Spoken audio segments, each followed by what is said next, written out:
yesterday an understanding of the reasons for this. Nobody wants any form of restrictions, but while we have this virus, we have to determine the least restrictive way of keeping people safe. So, Jeff Ellis of DF Concerts, the government are doing all they can to avoid another lockdown. As an industry, we all have to support that. We all have to do our bit. We see from the Federation of Small Businesses, we don't want the prospect of stricter restrictions, so we believe the business community will accept this change. The Scottish Football Supporters Association, if COVID certificates are what it takes to allow fans to keep supporting their clubs, then it's better than no fans present. So a degree of understanding and pragmatism for people on the front line. Perhaps Douglas Ross should take a leaf out of their book and also engage in this issue with a degree of responsibility and recognition of the severity of the situation we face. Douglas Ross. There's absolutely no responsibility from Nicola Sturgeon to have questions at First Minister's questions that she fails to answer. I was asking about engagement. I was asking about her government, and Parliament will debate these plans, but it would be nice to know exactly what we are debating. Because at the moment, hospitality groups, football clubs and venues have no idea about what infrastructure will be in place or if they'll get any help to introduce this. It's just another example of the shambolic, last-minute, knee-jerk decision-making of this government. The same government that brought you confusion over what is a cafe now brings you confusion over what is a nightclub. John Swinney U-turned on vertical drinking, now he's U-turned on COVID passports. A month ago, he was against them. Just this morning, at the COVID committee, the Deputy First Minister suggested they could be permanent. This government has had months to prepare to get this right.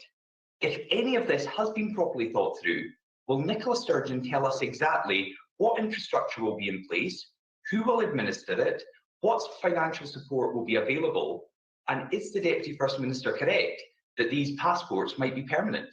First Minister. Well, firstly, can I say that in the face of a global pandemic of an infectious virus, the public should be, and I suspect are, very wary of politicians who suggest that any government should take a dogmatic, unchanging position, because that is not the way you keep the public safe.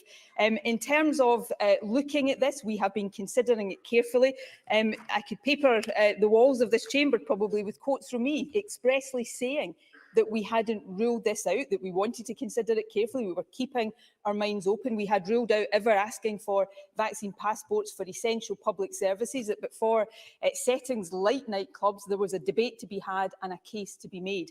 Now, Douglas Ross frequently, and again, regular viewers of First Minister's questions, I'm not sure how big a group that is, but regular viewers will have heard Douglas Ross say to me that this government needs to respect Parliament. So what we did, Cabinet discussed this on Tuesday.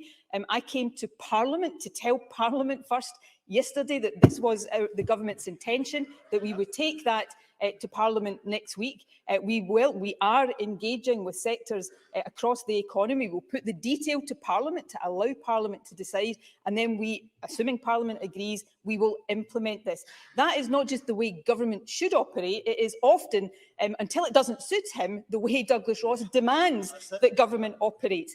This is a serious situation, a really serious situation again, not just for Scotland, for the UK, for many countries across Europe, where vaccine certification in many of those countries is already operating. Is it too much to expect in these serious times that we have a leader of the opposition that can engage properly with the substance of these matters?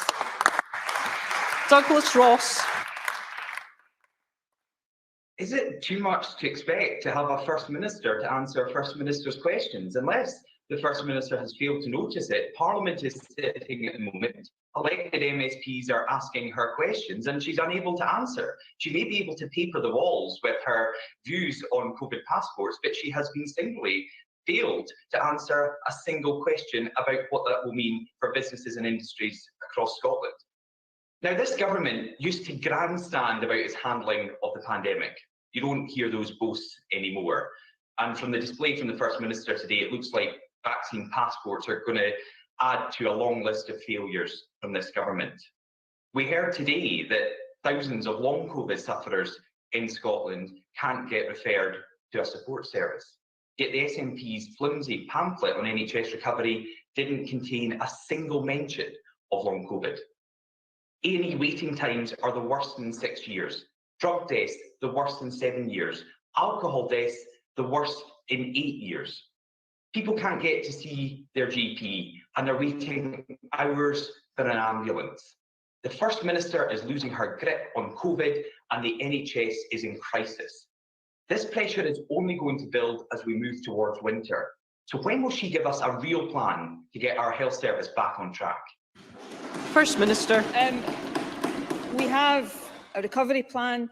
The NHS, supported by government, starts planning for winter much earlier in the year. Those plans are there. There is enormous pressure on our National Health Service right now. That is partly because of rising COVID cases, which many countries, because of the Delta variant, are grappling with right now.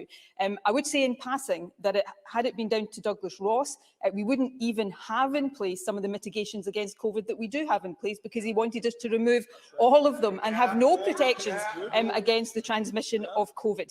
So as a responsible government, we will do what requires to be done to protect the public against COVID, and we will do that for as long as is necessary.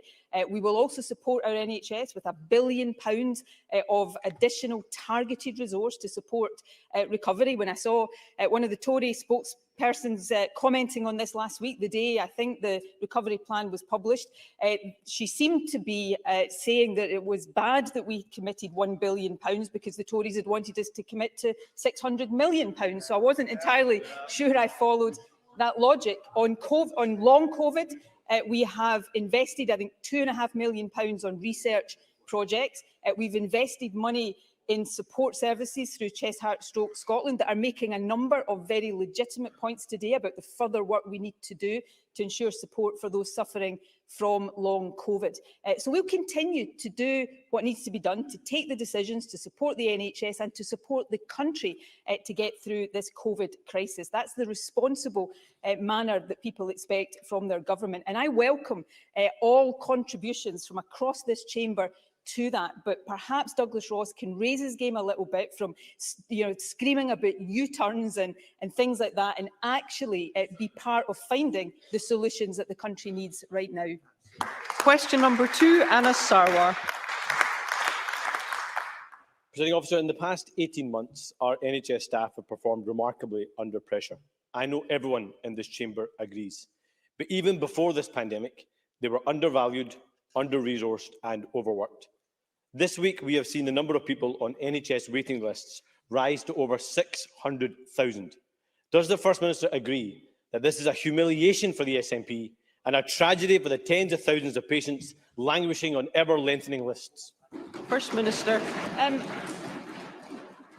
It is the responsibility of the government to support the NHS and help NHS staff. What is an extremely challenging situation for countries across the world. Most people, I think, recognise that we are in a global pandemic that has had a significant impact on our National Health Service. Anna Sarwar is right to say that there were challenges in our National Health Service before COVID, but as we can see from the waiting times improvement plan that was in place there, waiting times were starting to be reduced by the investment that we had made. Obviously, we all know the impact that COVID has had on the National Health Service. That's why the recovery plan, backed by the £1 billion of additional investment, looking to build the capacity in our National Health Service this year in terms of inpatients and day cases, a 10% increase in capacity over the 5 years in inpatients, 20%, and outpatients 10% over the 5-year period. Also reforms to the way healthcare is delivered. I visited the Golden Jubilee just last week to look at some of the innovations around robotic procedures, around changes to how diagnostic operations are done. So I will not stand here and in any way underplay the challenge, but the support for the National Health Service through record funding and increased funding, support for staff, the biggest agenda for change pay rise in the history of devolution, the largest pay rise across the UK, to make sure that we are delivering for patients as we come out of and recover from COVID. Again, I think that's what people look to their government to do. Anna Sarwar. And I note the First Minister didn't answer the question, and the reason why she didn't is because I was actually quoting Nicola Sturgeon in 2003. All I did was replace the word Labour with SNP. The difference, though, is in 2003, Nicola Sturgeon was saying a list of over 84,000 people was a humiliation. What we are talking about today is lists of over 600,000 compared to 84,000. And I know Nicola Sturgeon says it's because of the pandemic, but let's look at the stats before the pandemic. There were 450,000 people languishing on NHS waiting lists before the pandemic even began. That's humiliation. Every one of them an anxious human being and a worried family. And these long lists are meaning more complicated cases presenting at A&E. This month, the worst A&E waiting times since records began. 24,000 of our fellow citizens waiting more than 4 hours. 4,000 of our fellow citizens waiting over 8 hours, and almost 1,000 of our fellow citizens waiting over 12 hours, while ambulances are queuing outside hospitals. So, First Minister, if you were looking at those 24,000 patients in the eye, if you were looking at those 600,000 patients on waiting lists in the eye, what would you say to them? First Minister. I'd say to them that my responsibility is to support the National Health Service to recover from a global pandemic, because the difference between now and 2003 is not the difference Anna Sarwar tried to suggest. The difference is a global pandemic that has placed significant pressure on our National Health Service. Before the pandemic, the difference was the changing demographics of our country, that every single nation across the UK is grappling this. That's why this government has ensured record investment in the National Health Service, record investment that would not have happened had Labour stayed in government, record staff numbers in our National Health Service, a recovery plan that targets £1 billion to build the capacity of our National Health Service. So what I would say to patients is that, yes, I know in opposition, because I've been there, it's easy to come up with the slogans. In government, the responsibility is to deliver the investment, to support the staff and to make the changes for patients. Thank you. And that is exactly what we're going to continue to do. Anna Sarwar. The problem the First Minister has is she accepts she relied on slogans in opposition. She's kept relying on slogans in government, and that's the problem for people across this country. So I say directly to the First Minister, she can't ignore the fact it was 450,000 before the pandemic, and she thought 84,000 was a humiliation in 2003. Doctors, nurses and patients agree that the NHS is in crisis, and we need more than the thin recovery plan produced by this government. More a slogan and PR exercise than a genuine effort to rebuild our NHS. So let's look at what the experts say. A recovery plan that the BMA called unrealistic. A workforce plan that nurses have called woefully poor. A recovery plan that means that we won't meet the 62-day cancer standard for another 5 years. That's on top of it not being met for the past 9 years. That will mean people diagnosed late, treatment starting late, and lives being lost as a result. So, First Minister, will you listen to what the professionals on the front line and patients are telling you? Will you recognise that this plan isn't good enough and isn't working? And with peak pressures of winter on their way, will you act before it's too late? First Minister. We'll continue to support the plan with investment, £1 billion of investment, 1,500 additional staff for the national treatment centres. So we'll continue to support the NHS in that way. If Anna Sarwar wants to come forward in the forthcoming budget process and point to where he thinks we should take extra money to add to that, I will be very happy to listen to that. But he has to do that with responsibility and not simply in the way that suggests he can just conjure money out of nowhere. In terms of the waiting times, we have a big responsibility to get waiting times back on track. Incidentally, one of the other differences between now and 2003 is our waiting times targets are so much more ambitious than they were under Labour, because we are delivering more for patients. But the last point, presiding officer. Excuse me. We will hear the First Minister. Thank you. The last point I think it is appropriate to make right now is this one. Nobody on the government benches in any way underplays the seriousness of the situation we face right now. Nobody underplays how difficult the challenges ahead are for the NHS in particular, but for all of society. But it is only a matter of months that the Scottish people had the opportunity to look at all of this and make a choice about who they trusted, who they had confidence in to lead the country through these challenges. And they chose this government, and that is a responsibility we take seriously each and every day as we continue to navigate this country through this crisis, through the crisis and into recovery. And that is the responsibility we dedicate ourselves today and every day we are in office. Thank you. I will now call constituency supplementaries, and I call Douglas Lumsden.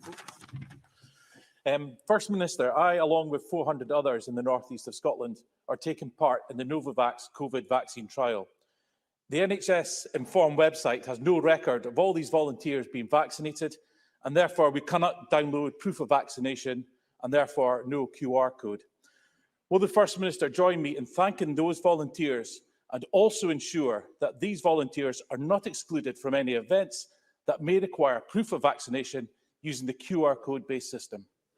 First Minister. Can I thank the member for raising this issue? And firstly, I would take the opportunity to thank everybody who's participated in the vaccine trial, because they have contributed hugely towards the safety and well-being of all of us. We have already made clear that nobody who took part in those trials, including the member, will in any way be disadvantaged. The vaccination will be recognised. We are working on ensuring that that can be evidenced, and I will write to the member to update on exactly how that will happen. And I call Ross Greer. Thank you, Presiding Officer. The First Minister will be aware of the situation at St Ninians High School in Kirkintilloch, where earlier this week, due to a COVID outbreak, 405 of the 850 pupils were absent from school. Can I therefore ask the First Minister what support schools like St Ninians should expect from public health teams when outbreaks such as this occur, and why the deadline for school ventilation improvements was set for the October midterm rather than the start of schools term in mid-August?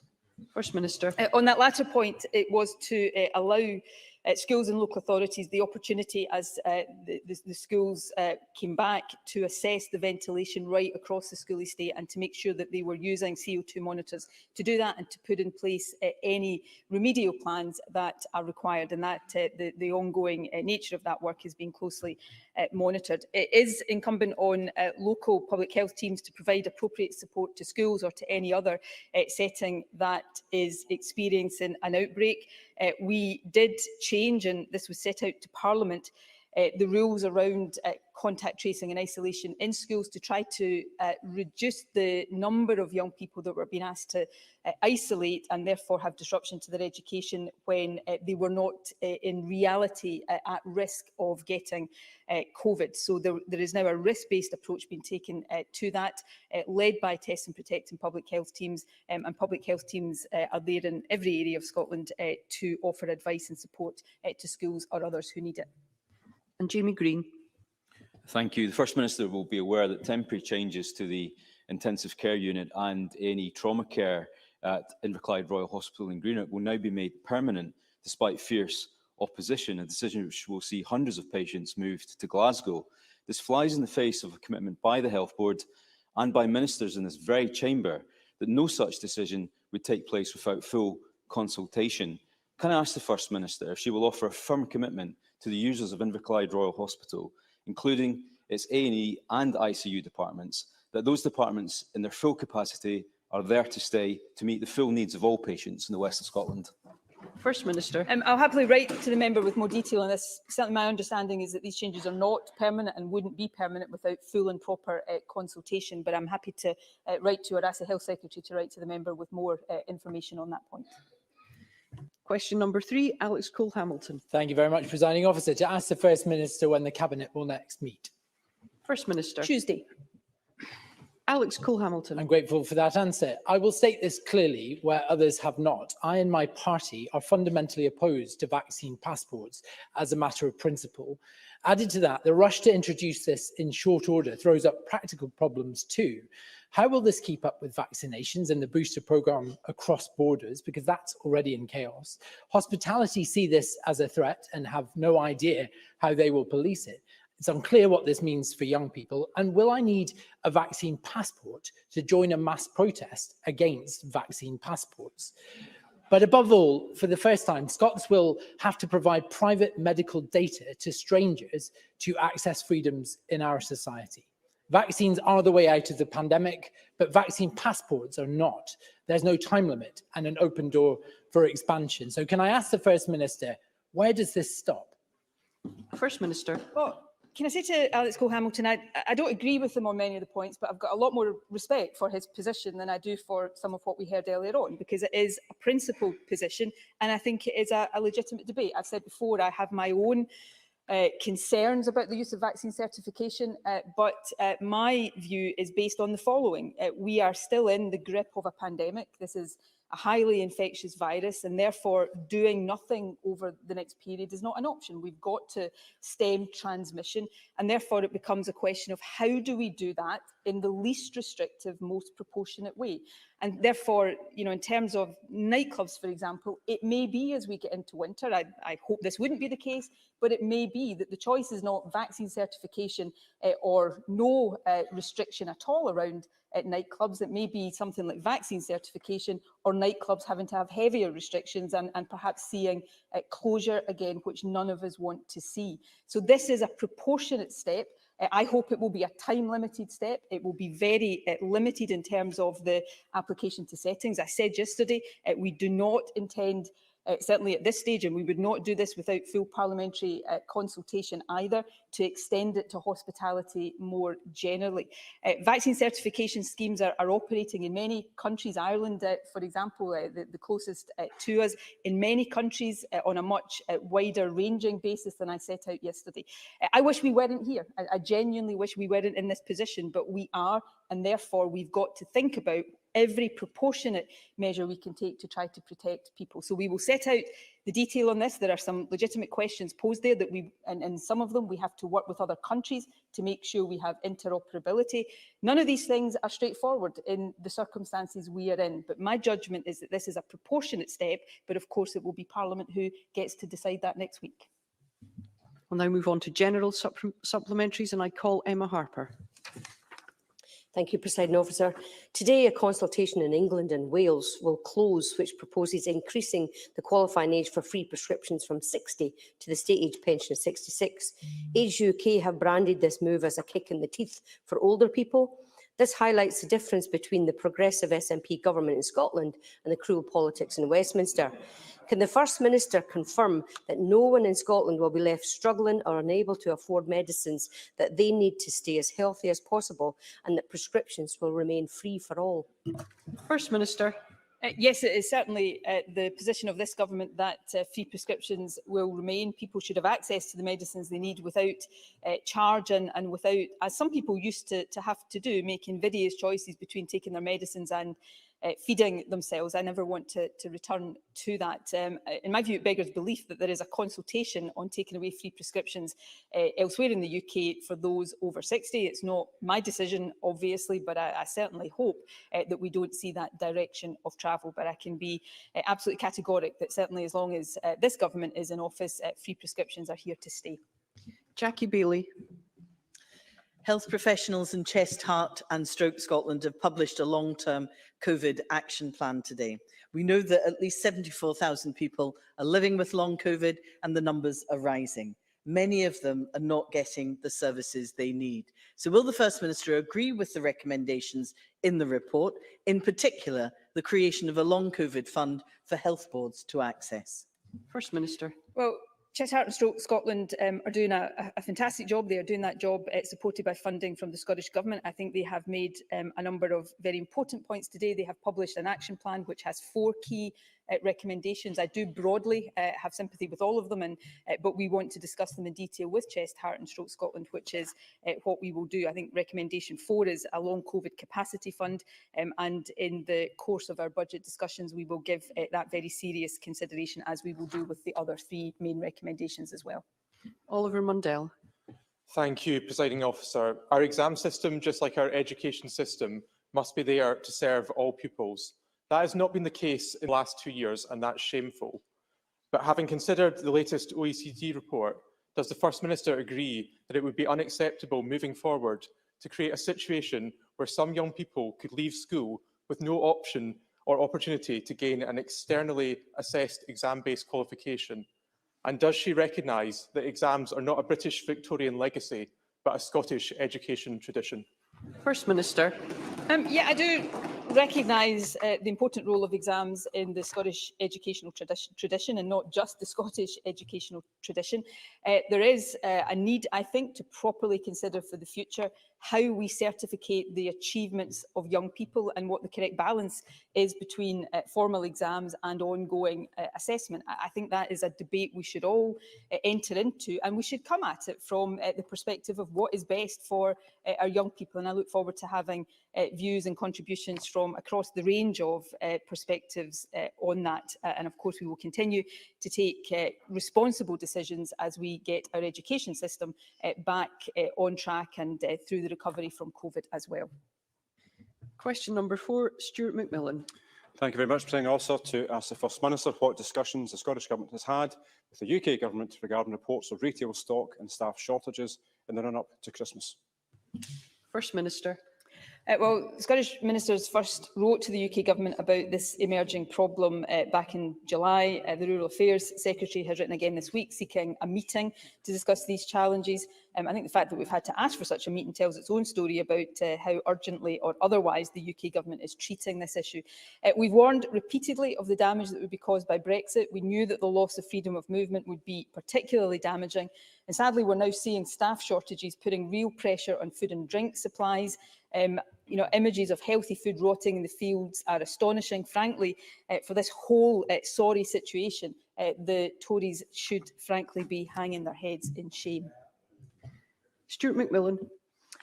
Thank the First Minister for that reply. And the British Retail Consortium is the latest organisation to warn of further price increases and disruption in the coming months due to the Tory-led Brexit. Does the First Minister agree with me that Brexit has been nothing short of a disaster and that Scotland is increasingly vulnerable under Westminster control, and that the only way to keep Scotland safe from the long-term economic and social devastation of the Tory-led Brexit is for Scotland to secure our independence?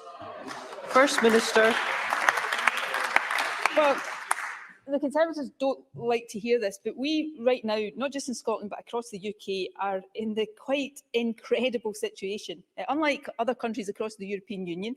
So this is not about COVID, of seeing shortages in our supermarkets, of having shortages of other supplies, of having children told that there might not be toys at Christmas because of the disruption to supply chains. And, I really do think Conservatives should take some responsibility because it is entirely inflicted by their obsession with Brexit. There are two things I think it's important to remember here. Firstly, Scotland did not vote for Brexit. And secondly, it was utterly reckless of the Conservatives to plough ahead with Brexit in the middle of a global pandemic.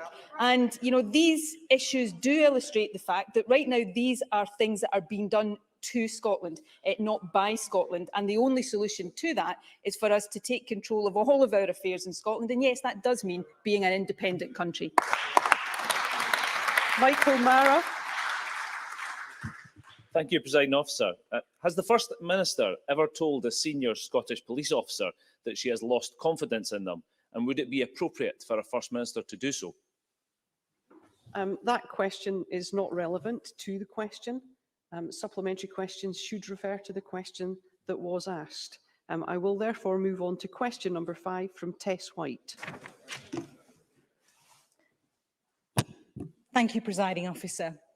To ask the First Minister what action the Scottish Government is taking in response to the increase in ambulance waiting times in parts of Scotland. First Minister. The Scottish Ambulance Service is currently carrying out a national review of demand and capacity. This review will ensure that the right resources are in place across the country to help meet both present and future predicted demand.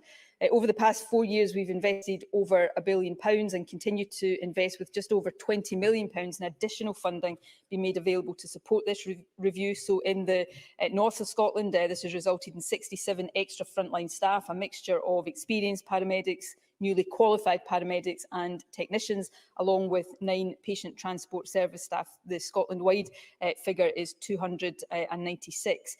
Work is also underway in partnership with health boards across the country to put improvement measures in place to reduce any unnecessary delays for ambulances waiting at hospital to hand over patients. Tess White. Thank you, Presiding Officer. The First Minister whizzed through that very quickly. I had to take note very quickly, so make sure we don't miss it. In recent weeks, NHS Grampian has said that staff are under more pressure than at any other time throughout the pandemic. There have been reports of people across the North East waiting up to 20 hours, that's 20 hours to be taken to hospital by ambulance. Ambulances are being stacked outside hospital entrances because there simply isn't the capacity to treat more patients.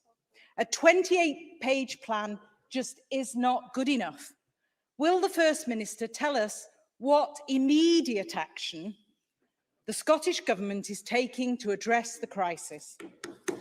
First Minister. Well, I actually answered that in my first answer, but since the member says she didn't quite catch it, I'll go through some of the detail again, because she's right. There are challenges on our ambulance service because of the pressures in our National Health Service caused by COVID. So we haven't just produced a 28-page plan, important though that is. What we have done is invest an additional to the £1 billion over the last 4 years that I spoke about, £20 million to support the ongoing review of the Scottish Ambulance Service. So what I said is in the north of Scotland, this has already resulted in 67 extra frontline staff, a mixture of experienced and newly qualified paramedics and technicians, and 9 patient transport service. I said that that's more than 250 across Scotland. So that's what we are doing immediately. In terms of the performance of the ambulance service, again, under pressure, and let me take the opportunity to express my gratitude to paramedics and technicians and everybody working in the service. But in the most recent week, the ambulance service advised that they responded to round about 10,401 emergency incidents. That was up 1.2% from the previous week. And for the most urgent calls, the median national response time was 8 minutes 55 seconds. So I recognise that there will be people waiting longer than that, and there will be some people who have waited completely unacceptable lengths of time. That's why we are investing in this way. But we are taking the action, making the investment and supporting the ambulance service in the excellent work that it does. Pam Duncan-Glancy. I think I may have pressed my button too early, Presiding Officer. I was hoping to come in after a different question. Thank you. In that case, we'll move on to question number 6 from Neil Gray. Thank you, Presiding Officer. To ask the First Minister what engagement the Scottish Government has had with the UK Government regarding the reduction to universal credit that is set to take place at the end of September. First Minister. Well, as I've set out in Parliament on previous occasions, we have strongly urged UK ministers not to push people into poverty through the cut of £20 to universal credit. Most recently, the Social Justice Secretary joined with colleagues in Wales and Northern Ireland to write to the UK Government on this matter. I know the same calls have come from the Children Commissioners, poverty campaigners, even the Prime Minister's own backbenches. And although I'm not sure we've heard it from the Conservative benches in this Parliament, but I may be wrong on that.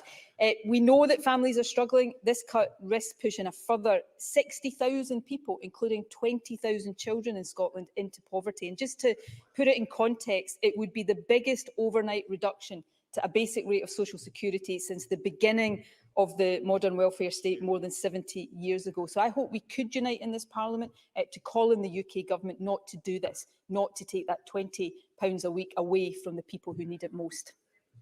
Neil Gray. I thank you, Presiding Officer, and I thank the First Minister for that answer. It's shocking, isn't it? The Secretary of State, Theresa Coffey, responded to the Four Nations Committee Chair's joint letter calling for the uplift to be kept by saying they're prioritising getting people into work, ignoring the 1.7 million people on universal credit who the DWP don't expect to get or find work, and almost 2/5 of all of those on universal credit recipients who are already in work, but still need to use services like Paul's Parcels Food Bank in Shotts, who I visited last week. Doesn't this show the limitation of our hybrid, only part devolved social security system, where the benefit of the likes of the Scottish Child Payment will be wiped out and tens of thousands of people in Scotland being forced into the poverty at the discretion of the Chancellor's pen?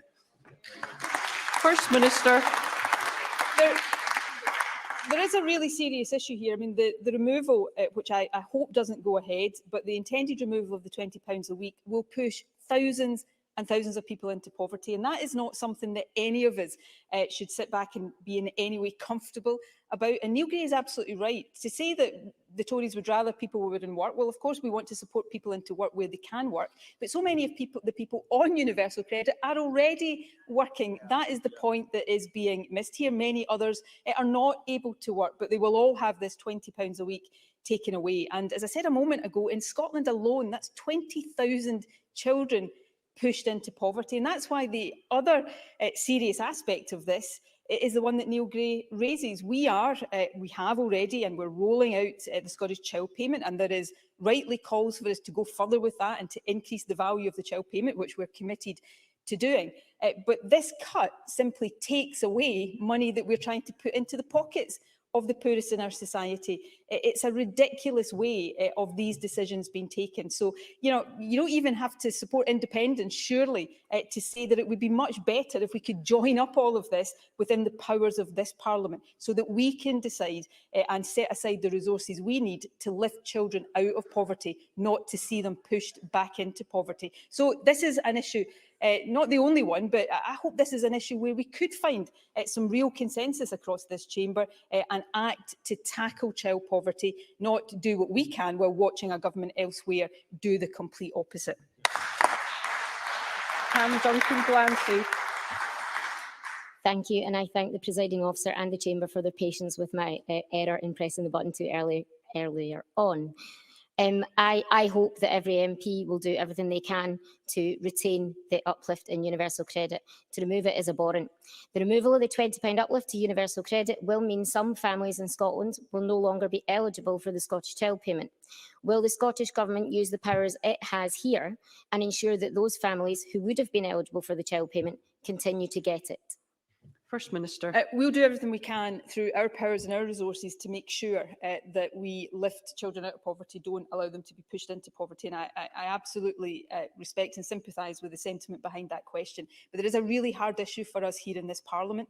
Every time the Conservatives at Westminster make a cut to social security and save the money from that cut, they don't then transfer that money to the Scottish Parliament. So every time we have to mitigate a cut like that, we're having to take money from elsewhere within the budget. It is an unsustainable way to proceed. So we all want to do that, but that goes back to my previous point. And I'm not that hopeful I'll get Conservative agreement to this point. I am more hopeful that I will get the agreement of people like Duncan Glancy, because I recognise the sincerity here.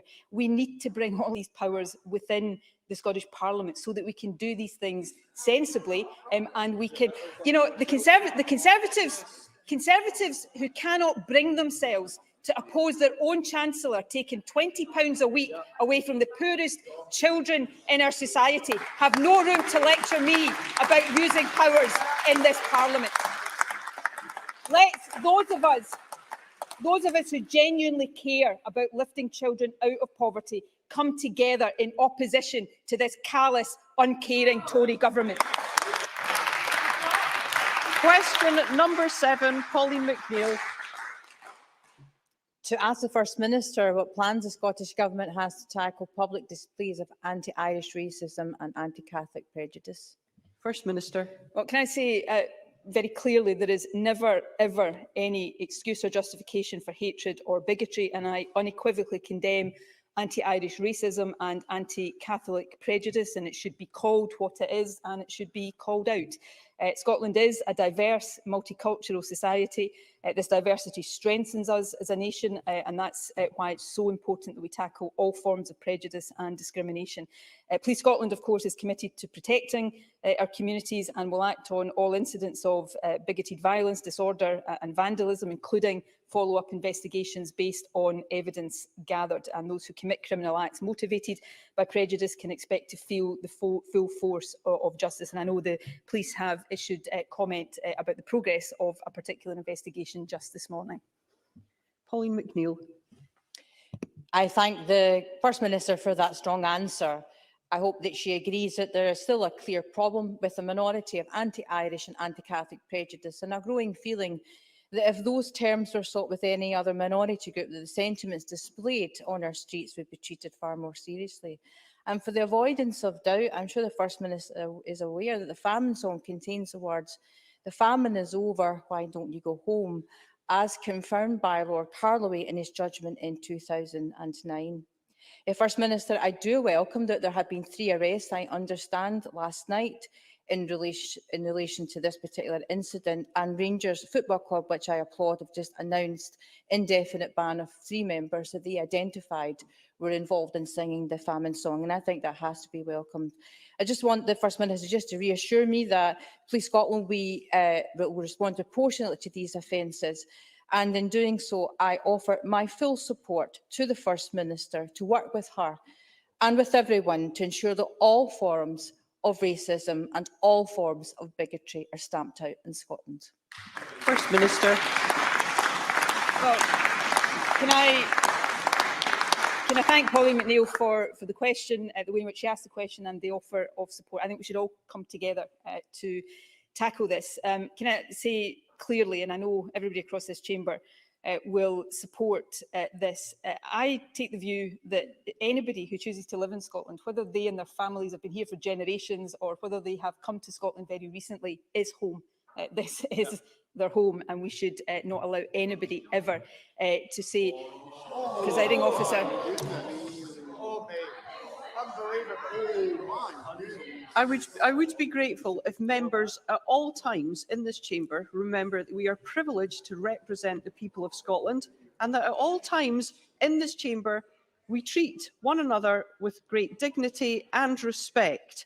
And I would be grateful if we could hear the First Minister. Thank you. Presiding Officer, I have just had a comment made to me from a sedentary position. I would not normally do this, but I am so deeply offended by the comment that I do want, after this session, to take it up with you, so that, with your permission, the member may be asked to reflect on that and to withdraw that comment. It was a comment that would have been unacceptable in any context, but in the context of what we are discussing here right now, I am deeply aggrieved that any member thought that was an appropriate thing to say. Can I go back to the very important question that was asked? All of us have a duty to stand against racism, prejudice and bigotry. And I dedicate myself, not just as First Minister, but as a citizen of this country, to always doing so. And I look forward to working with anybody who stands with me and with people across Scotland in that. And I thank Polly McNeill again for her question. Thank you. That concludes First Minister's questions.